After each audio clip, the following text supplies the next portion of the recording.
Hi guys, welcome to another Therapy Talks with Antonia. The topic this week is choosing the right therapist for you.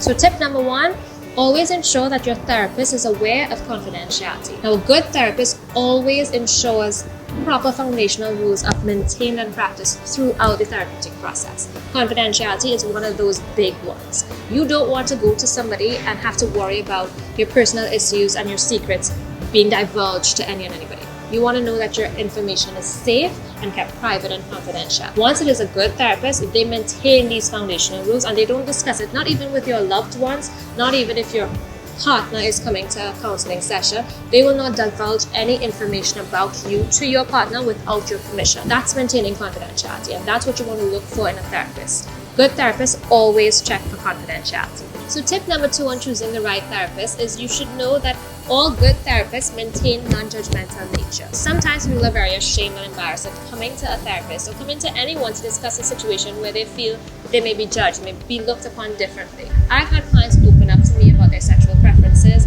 They've opened up to me about their ideas of religion, of politics. There is a non-judgmental understanding that whatever you say to me, everything is safe, everything is confidential, and you will not be treated differently, you will not be looked upon differently, you will not have to feel uncomfortable in a space where you're supposed to be getting help. My goal for you is I want you to get the help that you need, and I want you to feel comfortable enough to open up to me and be honest with me about your issues so we can get to where you want to be.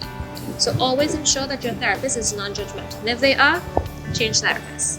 So tip number three about choosing the right therapist is that you want to make sure that your therapist maintains objectivity. One of the suggestions that most therapists practice is that you shouldn't counsel family and friends that you're very close to, because there's a fine line between being professional and being personal. You don't want to veer between that line.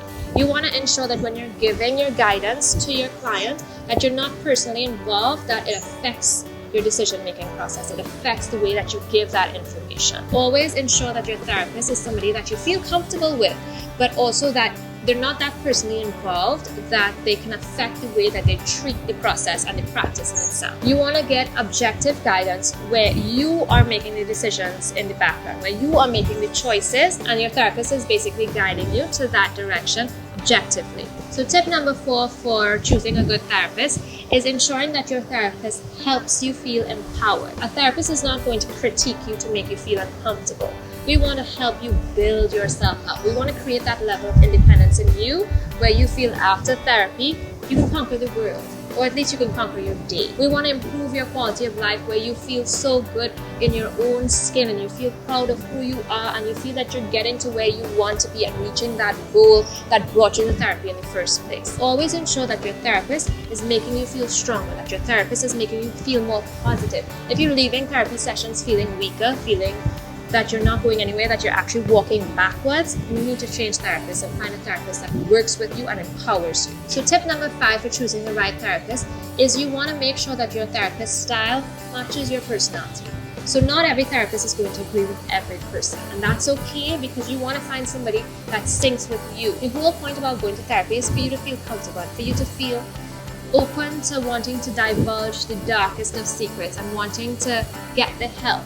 And sometimes, even though a therapist may be very good at what they do, their style and their eclectic approach to the therapy may not make you sit well.